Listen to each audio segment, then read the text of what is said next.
What's good? What's good? I'm back. Yours truly, one and only Paul Pickett, host of the Paul Pickett Podcast, aka Triple P, aka the Common Sense Podcast, your source for music, sports, politics, world events, and much, much more.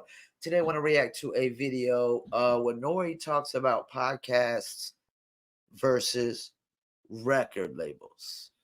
Before we do that, though, as always, I got to give you a word from one of our sponsors. Lit, that slap, it is that one, that everybody talking about Dizzle new drink, they like that's that turn, that lit, that slap, it is that one, that everybody talking about Dizzle new drink, they like you can Dizzle too. Dizzle is a premium luxury liqueur mixed with agave tequila, cognac, and orange liquor mango mix. You store your Dizzle on ice, and it's nice. If you want to order your very own bottle, a bottle is a Dizzle brand premium luxury liqueur. Go to dizzlebrand.com, as you see below me. Order at dizzlebrand.com. Go to the homepage. You'll see order online. Click on that link. That'll take you to Emilio's Beverage. Remember, you must be 21 and over. Shipping and handling is included. Also, don't forget, Dizzle brand merch, hats, t-shirts, hoodies, and more on dizzlebrand.com. It's also available on etsy.com, etsy.com. Search for Dizzle brand, and we got the Dizzle brand gummies as well available at dizzlenova.com. Link will be in the description, and I prefer the strawberries myself. All right, let's get into it. Nore Talks podcast versus record labels. I think this is a Curtis King video, and shouts out to that cat, man. He has some of the most interesting content reacts for music industry content. Let's go.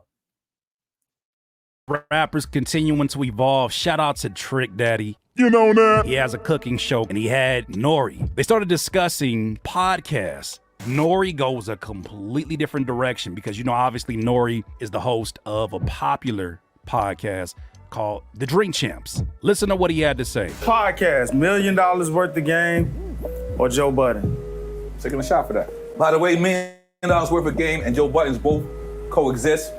They do not have to have beef. They do not have to have problems. They are doing two separate things. I feel like everybody in that space, we don't have to have problems at all.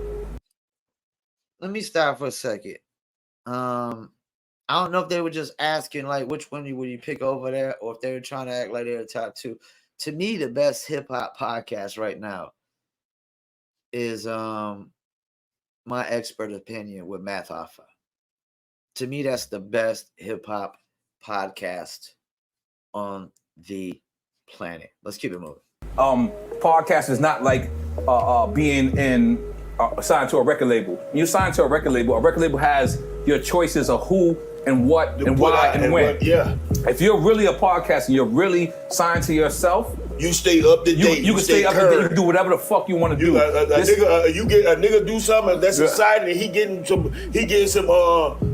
motion. You go out. You tell your boy, hey, we going on in the morning. Yes. You go ahead and you drop. This is the first time before he goes in, shouts out to Trick Daddy Dollars that I've heard the conversation around what the business of these podcasts are. These are artists that obviously have been signed to deals, had deals that they weren't too happy about. Nore says that these podcasts were, for many of these artists, the first thing they actually owned, especially if they signed 360 deals. If you're signing a 360 and you did it before your podcast, there's no way your podcast would not be involved in the money that you owe that label for that predatory loan. Let me just say this. I sincerely believe that podcasting was the definition of saving you out of your record deal. Meaning, there's people who sign for life. There's people who's dead. Right. They're still That's dead right now. They still sign. Yeah. Somebody gonna have to tell the truth, and I'm gonna tell it. You mean my contract with you record label is not over even when I'm dead? You know, like when somebody get a sentence and it'd be like multiple life sentences, I always look at it and I'm like, fam. So like if they die and came back, they still got 2 more they got to go through. Of course, Curtis, it's common knowledge. That's why they get to control the way that their catalog is marketed afterwards. Yeah, even though that's obvious, doesn't it still kind of like, isn't that nasty work? They royalties don't even go to their children. Their royalties don't go to their wife. They because you know why? You signed your life away for 3 times. That means you gotta die 3 times before you get a fucking royalty check. Yeah. Fuck. This is No commentary. Let me stop. Yeah, I'm a comment. That'd be a hard fucking thing to do. Die 3 times. So you gotta die, come back to life, die again, come back to life, and die again. I mean, what is this? Some movie shit? I'm just gonna keep playing it. That shit. This is real contracts. I'm not making this up. So podcasting made, I'm sorry, I'm gonna just distinguish, made young black men be back rich, made us get back what we gave away. Because you know why? Every last one of us, and I don't know Trick's situation, he probably don't know mine, but all of us signed that first contract just to get out the hood. Yeah. We just That's what it was for, to get out. I gotta stop for a second on that one. That's the problem with hip hop. That's the problem with the music business in general, probably. If you haven't built unless you've built a brand by yourself independently. But see, the time he came up, most cats wasn't building their own brand. You had a few. You had the Too Shorts, No Limit, Cash Money. You had independents like 8 Ball and MJG, Suave House. You had independents like Ghetto Boys and Rap A Lot. For the most part, everybody's always quick to sign the major label deal because they're going to see more money than they ever seen in their life, or they think they're going to see more money than they ever seen in their life. And that's a problem. People are always quick to sign that deal just to try to get out of poverty quick, and not be just a little bit more patient. Get all your ducks in a row. Make sure your paperwork's in order. Everything's overlooked. Maybe a better offer comes. Yeah, man, that's a problem. Everybody's so quick to sign that deal just because they just want to get, out of poverty, or they want that quick fame and success. Once again, going back to the other story that we talked about age, wouldn't that put you in a better position as a label if you were to find someone who was in a situation where they're living in an environment they're desperately trying to get out? Isn't that the person that's the most ideal to give a shitty ass deal to? Isn't that the person that's like, I don't care, you can have 4 of my lifetimes, I just need to get up out of this situation? Isn't that the kind of person that you would go to? The kind of folks who typically wouldn't do that? Folks who know better, who've lived long enough to know, nah, I think I'll just hold off. I think there might be a better deal out there for me. It's the reason why they want to keep hip-hop young, mainstream hip-hop at least. Yes, our lawyer probably said this might fuck you up later. And you know what we said? Fuck that. And before Nore goes back in, I hate to cut it off again, but he said the keyword thing that Curtis King said is at least mainstream they want to keep young, because really the underground is filled with the up-and-coming 90s style rappers and the rappers from the 90s and 80s. It's gonna get me out the hood. And then after we got out the hood, then we said, you know what? We wanted more. And we kept continuing to go more. But guess what? I'm gonna be honest with you. For me, it was reggaeton first. It was doing a little bit of movies. I stopped signing these dumbass contracts now. You was the first one to do reggaeton. God damn it, you wanna get to that? Yeah, let's get to that. Let's talk about it. Yes, but let me just say something. So, for me, it was reggaeton and it was doing movies. And then I started to understand I didn't even have to, the people love me. All this, the music, all that shit, they followed me. I had the same million that followed me for music, followed me to reggaeton, and they didn't even speak that language, neither did I. Right. They play a lot of head games with these artists, and you hear these artists talk about it all the time. They play these head games that make them believe that due to record sales diminishing for a particular artist, due to streaming numbers diminishing for a particular artist, they know how to play with an artist with their mind and manipulate them to the point where they're saying, you can't at least get 5 million streams. What value are you to us? Or even better yet, your own fans? Your own fans don't like you anymore. Wouldn't it be a lot easier to run that kind of game on somebody who doesn't know any better? Who doesn't understand that when people become a part of your 1,000 true fans, they're there ultimately for you. When somebody is a part of that 80-20 rule that you often hear, where it's the 20% of your audience that would buy 80% of your product, at some point, it don't even matter what you're putting out. They're supporting you. You want to do a podcast? Not even throw that. You got to also throw in the 90% business, 10% skills rule. Yes.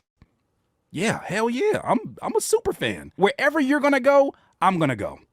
How do I know this? Because it's happened with me. No matter when I pivoted from full-time artist to full-time producer to full-time content creator to podcaster to wherever pivot I go to next, my people follow me. Because at the end of the day, the common denominator is you. And you can provide value in so many more ways than just what you can put on a hook or on a 16 bars. They want artists to attach themselves to being struggling artists. They want you to attach yourself to needing their business. Because it keeps them in business. DIYers, exciting news. I'm finally building a live performance room right inside of my house.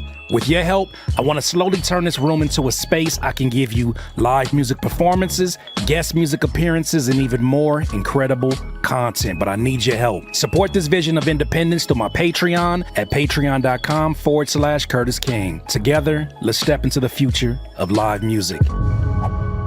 Now back to the content. Yeah. And then I brought in the movies. Guess what? I don't know how to act.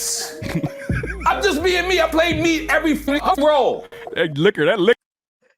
Yeah, let me stop real quick. He ain't lying because nobody was paid in full, and he played himself. You be cool like you be cool. Liquor setting in. I know that energy. I done been around that energy. When the eyes don't follow the mouth, that's a different energy. I know that energy. But then podcasting, let me just say something. Right now, the industry is at a standstill because we are actually taking control of our own destiny. Yeah. I'm looking at this show, it's black people here. There's people here that's holding it down. There's people here, we are providing jobs. DMX said to me, he stopped dissing. He said, on the podcast, he said, he don't diss rappers no more. And I said, why you don't diss rappers no more? He said, because every rapper is employing 16 different families. Sheesh. Damn. And you know, that's why as a music promoter, you can't be like biased, you know, to the music you promote. You got to give everybody the same effort. You know, if I'm doing influencer marketing on TikTok, I don't sit there and say, well, you know, this song's whack, so I'm not gonna, I don't like this song, so I don't want to use the term whack. I'm just saying I don't like this song, so I'm not gonna go with my biggest influencers. Nah, and that's the thing with influencers, they gotta prove the music first, and then they'll you know, create the content and whatnot. So yeah, like I'm never biased towards music and I don't even like using the term whack rappers, even though I do. I mean, but yeah, because everything like is preference with the music business. Everybody has certain sounds they like, certain kind of artists. You know, I don't judge it, you know. And if I feel like a song is really better than the rest, I don't sit there and say, well, I'm gonna just go above and beyond. No, because the song itself should get results that go above and beyond. Because that's part of it. Like, you know, no matter what kind of song it is, it's got to get a certain reaction from certain people and whatnot. And I mean, what DMX said, I mean, that makes a lot of sense. Like, you know, these dudes that you call whack rappers or trash rappers, mumble rappers or whatever, I mean, they're employing people too, you know, and they're employing a lot of black people at that as well, you know. Matter of fact, let's pull up this story as well. First of all, I've always been a fan of Cameron. I was definitely a fan of Mace. These two rappers created a podcast together called It Is What Love It it. Is, I love where they it. talk about sports topics. Interesting enough, they just inked an 8-figure deal for this podcast with an entity called Underdog Fantasy. They started this podcast with their own money. They flipped $250,000 into an 8-figure deal. I saw something that said for $10 million, the fact that it's able to happen just shows you, my friends. And you know what? I was watching a clip from that podcast earlier, and Cameron said some funny ass shit. He says, Shorty says she want to do that don't play no games. I sent her a picture of Zion. That podcast is hilarious. The set is amazing. The setup is amazing. You know, me, I'm a one man show. It's growing, you know. Definitely can always use upgrades and whatnot. But yeah, this podcast, you know what's crazy? I was talking to somebody the other day. Shouts out to Stranger the Great. He was like, yo, man, you know what's crazy? Is you was podcasting in like 2000 and like, what was it, like 2002 or 3 or something like that? I don't know if it's 2002 or 3, but it was a long time ago. No, it was around 2008, 9, or 10, something like that. When Podomatic first came out, I can't remember. But he's like, yo, you was podcasting back in the days when it wasn't even cool. And I was. It was just audio podcast, Podomatic. And I remember having a ton of subscribers and don't know how the hell I really got them. You know what I'm saying? I think Podomatic had something going on with the algorithms at the time. And then out of nowhere, it was just like podcasting, it just died down on Podomatic and it just wasn't cool no more. And then video podcasting came out, and that's when I was like, man, I should have never really quit, you know, because now I'm doing the audio and the video podcast. But yeah, I was podcasting whenever Podomatic was first really came out and was really, really popping. I was doing an audio podcast called Urban Obsessions Radio. And I was interviewing a lot of old schoolers on there. Interviewed Guru before he passed, Milk D, MC Light, all types of old schoolers like that. And mainly that's what we was doing, a lot of interviews and stuff. And the podcast was always really good. Podomatic was really good for releasing music back then too. Really good for releasing music. I know people still use Podomatic to this day, but I don't really like it no more. It's just not the same as it was when I first started. It got super hot. I had a ton of subscribers. I'm not gonna lie, I swear it was like 70, 80,000 subscribers. We were doing an audio podcast. And podcasting on Podomatic, just like I remember even other podcasters like that were really bigger than me that kind of got me into it doing the Podomatic. And I think his name was Knox. It was a cat named Knox. Kind of got me into it. And he was getting crazy traffic off of it. I got crazy traffic, but both of our podcasts is kind of ended up fizzling out because the site fizzled out. Podcasting just it just wasn't cool. And at the time I was doing independent and unsigned radio. I had IndieCastle.net, which was IndieCastle Radio, which is unsigned radio is really, really tough. We are in the DIY era. DIY. These folks don't want to pay you? That's cool. These folks don't respect you enough to do business. They don't believe in your ideas.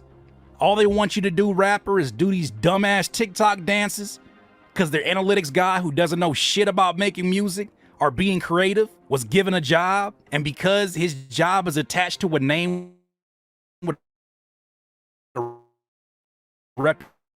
reputation, he has more say about your career, your experience, and being in this industry that you like to share with a few of your friends. Start a podcast. Have you always had a passion for cooking, an outlet to show that to your fans?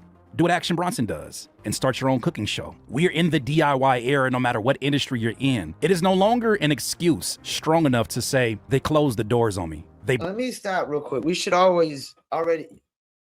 been in it a long time ago, always been in it. That's one thing hip hop got late is they should have been doing it like rock bands. And I know rock bands are able to do cover music and things of that nature, so you don't got to do original music. You just put a cover band together and they could get shows.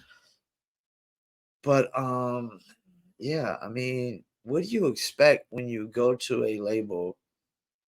And a lot of these artists in the 90s didn't put no money up into the projects.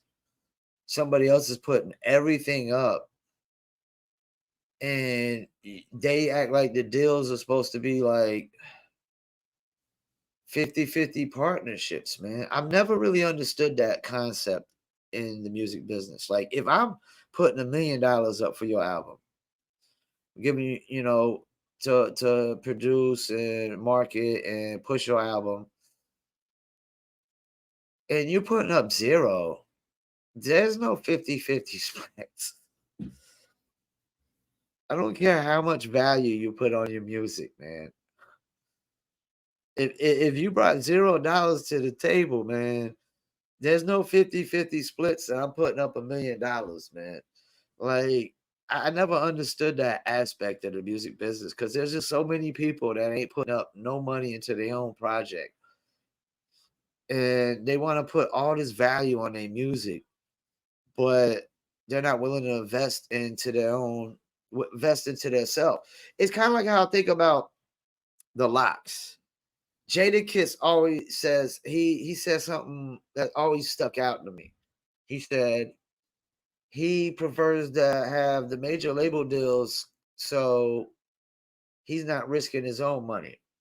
If things don't go right, it's their money that, flops or whatever. But I asked myself, like, damn, if I'm Jadakiss, why can't I just bet on myself like Styles P? And then I asked myself, if I'm Jadakiss, why my album's not been as good as Styles P?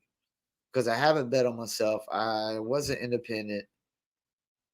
I wasn't do-it-yourself. I chose to stay with a major label on all my albums. And when you're on a major label with any album, that major label is going to have input, unless you're somebody like Kendrick Lamar, where you pretty much just let him do his thing, or J. Cole or Drake, one of those three. You just let them go in the studio and just release music. But let's hit the last little bit. Blackballed me. They canceled me. We're no longer living in times where you can use that as an excuse.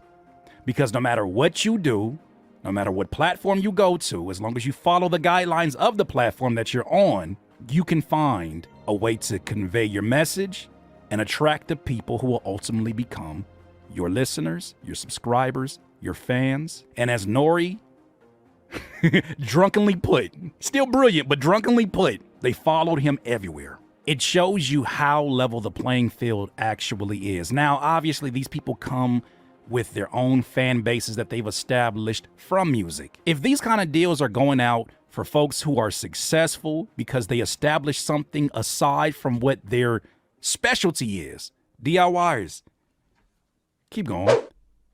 Those are my thoughts, though. And you know what? That's always been the theme of hip hop and rap music, because like cats got into, when the cats first started it, early 70s, carried into the 80s, they probably thought that they was going to be doing it forever. Like, and when I mean doing it forever, like recording music and releasing it forever. But most of those cats from the 80s are just touring. They're not releasing new music. Get on to the 90s, same thing. The majority of the 90s rappers are not releasing new music. They're just touring, and they're touring all the old music. And touring, like, ticket sales are, I can tell you right now, even for old school artists, I've been to some old school artist shows that have flopped. They have flopped because they don't work in every single market either. You know, that's the thing. Even they thought they was probably going to be able to just keep recording and making music forever. But and they could though. And that's the thing. They just don't want to do it unless they got a major label push. Most of these people, they just feel like they should have a certain kind of push if they're coming out. But guess what? It don't work that way no more. It doesn't work that way no more. Push it out yourself. And there's no excuse for anybody to say they can't record music nowadays. When DOC dropped the album called Helter Skelter, and his voice was totally fucked up, really hard to listen to. But why else would DMC drop the album? But none other than he loves music and he loves to make music. And he's pretty much had been a writer, ever since he's lost his voice. I mean, he dropped that one album. I don't think he had any kind of Dr. Dre support on it whatsoever. Which all due respect, I don't know that he should have expected any Dr. Dre support, man. Cause I know some people like, well, that's his homie, this, that, and the third. Well, like, yeah, but people can't just put their names behind every single product on the planet just because their homeboy brought it to the table. It still has to be a good product. I mean, the reason I promote Dizzle even super duper heavy is not really just because my friend and mentor owns 33%. If I thought the product was crap, I would tell him. I believe in the product 1,000%. And that's coming from somebody who rarely drinks. But I've drank so many things through the years that I realized they're all crap. They're all shit. I mean, why drink beer when you can drink Dizzle? Why drink Hennessy, Paul Masson, all these other crappy liquors, when you could drink Dizzle? I mean, we've been bamboozled and swindled our whole life with shitty beers, shitty alcohols. And, you get Dizzle, you just throw it on some ice and it just gets better as it gets colder. But with Hennessy, you can't just put that shit on ice. You gotta mix it with Coke. Gin, you can't just put that shit on ice. You gotta mix it with juice.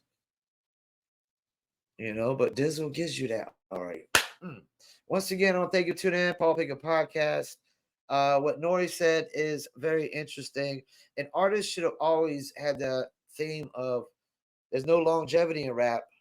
It's not going to last forever.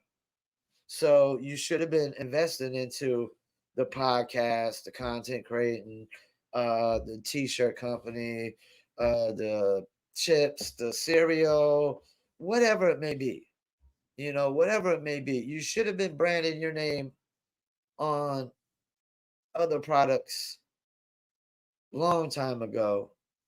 But I think even like old school hip hop artists, they're like the modern day NBA players. They got this little sense of entitlement. Like they should be entitled from shout outs from all the new school rappers. They should be entitled for all the new school rappers to pay homage to the old school, but you done shit talked them and you burnt the bridge down and there's that. So thank you for tuning in, Paul Pickett Podcast. And I'm out.